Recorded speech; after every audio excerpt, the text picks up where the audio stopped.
दोस्तों नमस्कार। शुरू करते हैं आज की बड़ी खबरें। यदि आपको खबरें पसंद आए तो वीडियो को लाइक जरूर करिएगा और इसी प्रकार की खबरों के लिए आप चैनल को सब्सक्राइब कर लें। खबरें पूरी पाने के लिए वीडियो अंत तक जरूर देखिएगा। और आप हमें प्रदेश के किस जिले से देख रहे हैं कमेंट बॉक्स में जरूर बताइएगा। देश में युवाओं के लिए शुरू हुई अग्निपथ योजना को लेकर मध्य प्रदेश के विधायकों ने प्रधानमंत्री मोदी से पेशकश की है, अपील की है कि बंद कीजिए हमारी पेंशन। अग्निवीरों की पेंशन पर टेंशन बढ़ती जा रही है। एक तरफ कई राज्य के मुख्यमंत्रियों ने अग्निवीरों के लिए कई बड़े ऐलान किए हैं, वहीं दूसरी तरफ अग्निवीरों की पेंशन को लेकर सरकार के ही कुछ मंत्री तथा सांसद केंद्र सरकार के खिलाफ हो गए हैं। इन सब में सबसे पहले वरुण गांधी का नाम आता है, जिन्होंने बीते दिनों सरकार की कड़ी आलोचना करते हुए कहा, सांसद के तौर पर अपना पेंशन छोड़ने को तैयार हूं, लेकिन अग्निवीरों को उनका हक मिलना चाहिए, अर्थात उन्हें पेंशन मिलनी चाहिए। मध्य प्रदेश के कांग्रेस विधायक जीतू पटवारी जी ने कहा कि संविदा पर सैनिक सुनकर ही बुरा लगता है। उन्होंने कहा कि यदि पेंशन बंद करना है तो सबसे पहले हमारी और सभी नेताओं की पेंशन बंद कर दी जाए, लेकिन सैनिकों को पेंशन मिलनी चाहिए। कांग्रेस विधायक जीतू पटवारी जी ने प्रधानमंत्री नरेंद्र मोदी से बड़ी मांग कर दी। उन्होंने कहा कि पेंशन बंद करना है तो पूर्व प्रधानमंत्रियों की बंद होनी चाहिए, पूर्व मंत्रियों की होनी चाहिए, पूर्व विधायक सहित विधायकों की बंद होनी चाहिए, लेकिन अग्निवीर सैनिकों को पेंशन मिलनी चाहिए। अभी प्रदेश तथा देश में राजनेताओं को, मंत्रियों को, विधायकों को लाखों रुपए पेंशन मिलती है। मध्य प्रदेश के पूर्व वित्त मंत्री राघव जी को 70,000 रुपये पेंशन मिलती है। पूर्व सांसद भागीरथ प्रसाद जी को 1.5 लाख रुपए पेंशन मिलती है। इसके अलावा पूर्व मंत्री रुस्तम सिंह जी को 2 लाख रुपए पेंशन मिलती है। वहीं मध्य प्रदेश में ऐसे 800 पूर्व विधायक हैं जिनको पेंशन मिल रही है, और वह भी लाखों रुपए में। इस प्रकार केंद्र सरकार ने इनकी पेंशन बंद करनी चाहिए और इन पेंशन के पैसों को सैनिकों तथा किसानों पर खर्च करना चाहिए। पीएफ कर्मचारियों के लिए बड़ी खबर है। यदि आपका पीएफ कटता है तो इस दिन आएगी आपके बैंक खाते में ब्याज की मोटी रकम। कहीं प्राइवेट और सरकारी नौकरी करते हुए अगर आपका पीएफ का पैसा कट रहा है तो यह खबर आपके लिए बड़े काम की साबित होने जा रही है। केंद्र सरकार अब जल्द ही पीएफ कर्मचारियों के बैंक खातों में ब्याज का पैसा ट्रांसफर करने जा रही है। माना जा रहा है कि सरकार पीएफ कर्मचारियों के खाते में 8.1% ब्याज डालेगी, जिसका करीब देश के 6 करोड़ से ज़्यादा लोगों को फायदा होगा। इससे कर्मचारियों के चेहरे पर अभी से मुस्कुराहट देखने को मिल रही है। केंद्र सरकार 30 जून तक ब्याज का पैसा खाते में ट्रांसफ़र करने वाली है। पीएफ काटने वाली संस्था ईपीएफओ ने अभी ब्याज डालने की तारीख का ऐलान आधिकारिक तौर पर नहीं किया है, लेकिन कुछ मीडिया खबरों में यह दावा किया जा रहा है कि 30 जून तक बैंक खातों में यह राशि डल जाएगी। यदि आपके पीएफ खाते में 6 लाख रुपए तक पड़े हैं तो करीब आपको 48,000 रुपये की राशि ब्याज की मिलेगी। इस प्रकार पीएफ कटने वाले कर्मचारियों के लिए बड़ी खुशी की बात है। किसानों के लिए बड़ी खबर है। प्रधानमंत्री किसान सम्मान निधि के नियमों में हुआ है बड़ा बदलाव। अब जमा करना होगा ये डॉक्यूमेंट, जिसके तहत खाते में आएंगे 4,000 रुपये। प्रधानमंत्री किसान सम्मान निधि योजना में रजिस्ट्रेशन के लिए राशन कार्ड को अनिवार्य कर दिया गया है। अगर आप भी किसान योजना के लाभार्थी हैं तो तत्काल ही राशन कार्ड बनवा लें और इसे पीएम किसान पोर्टल पर दर्ज करवा लें। आपको अपने पंजीयन पर राशन कार्ड नंबर देना अनिवार्य होगा।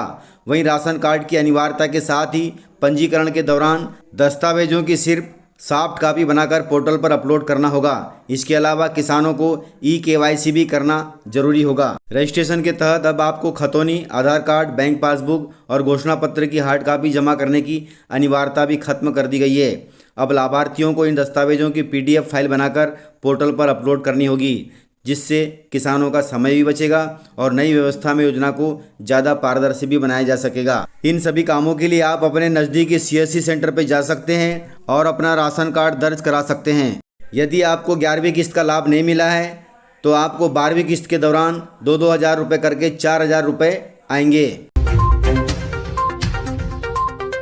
निकाय चुनाव के दौरान 5 साल में 3,60,000 रुपये का मानदेय पाते हैं पार्षद। वहीं महापौर को मिलते हैं 5 साल में 6,60,000 रुपये। निकाय चुनाव का प्रचार शुरू होते ही उम्मीदवारों ने जमकर पैसा खर्च करना शुरू कर दिया है। पार्षद पद का चुनाव लड़ रहे प्रत्याशी कम से कम 15 से 20 लाख रुपए प्रचार में खर्च कर रहे हैं। लेकिन क्या आपको पता है जब वह पार्षद बन जाएंगे तो उन्हें कितना मानदेय मिलेगा, वह भत्तों के रूप में क्या मिलेगा? इसी प्रकार महापौर को हर महीने और पूरे 5 साल में कितना मानदेय मिलेगा? पार्षद को 5 साल में मानदेय के रूप में 3,60,000 रुपये, वहीं महापौर को 5 साल में 6,60,000 रुपये मानदेय मिलेगा। जितनी राशि 5 साल में पार्षद कमाते हैं उससे 4 से 5 गुना राशि पार्षद चुनाव में खर्च हो रही है। पार्षद को हर महीने 6,000 रुपये का मानदेय और 250 रुपये प्रतिमाह टेलीफोन भत्ता मिलता है। इसके अलावा बैठक के रूप में 225 रुपये प्रति बैठक मिलता है। एक माह में यदि 4 बैठक भी हो गई तो लगभग 900 रुपये की राशि मिलती है। वहीं महापौर को 11,000 रुपये प्रति माह मानदेय मिलता है और 2,500 रुपये सत्कार भत्ता मिलता है। यह सब मिलाकर पार्षद को 5 साल में 3,60,000 रुपये, वहीं महापौर को 5 साल में 6,60,000 रुपये। लेकिन आप सभी जान रहे हैं कि चुनाव प्रचार में लाखों रुपए खर्च हो रहे हैं, अर्थात वे इस 5 साल के दौरान में इससे कई गुना कमा लेंगे। 25 जून को प्रदेश में प्रथम चरण का मतदान हुआ।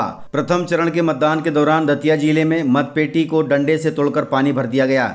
वहीं भिंड जिले में फायरिंग हुई। वहीं सतना जिले में प्याऊ गिरने से वोटर की मौत हो गई। इस प्रकार मतदान के दौरान कई छिटपुट घटनाएं हुई। इन छिटपुट घटनाओं से प्रशासन पूरी तरह से सख्त हो गया है। उन्होंने कहा है कि अगले चरण के चुनाव में ऐसा नहीं होने देंगे। मध्य प्रदेश के सागर जिले में ईसाई बीजेपी नेता बन गया हिंदू। पार्षद चुनाव से 12 दिन पहले उन्होंने कहा कि मुझे हिंदू धर्म बहुत अच्छा लगता है। सागर जिले से खबर है, सागर जिले में वोटिंग से महज 12 दिन पहले बीजेपी पार्षद प्रत्याशी ईसाई से हिंदू बन गया। उसने स्टाम्प पर नोटरी से शपथ पत्र भी बनवाया। उन्होंने इसमें लिखवाया कि मुझे हिंदू धर्म बहुत अच्छा लगता है, इसलिए वह धर्म परिवर्तन कर रहा है। कुछ ही दिन में धर्म परिवर्तन का आवेदन कलेक्टर को देकर कानूनी प्रक्रिया भी पूरी हो जाएगी।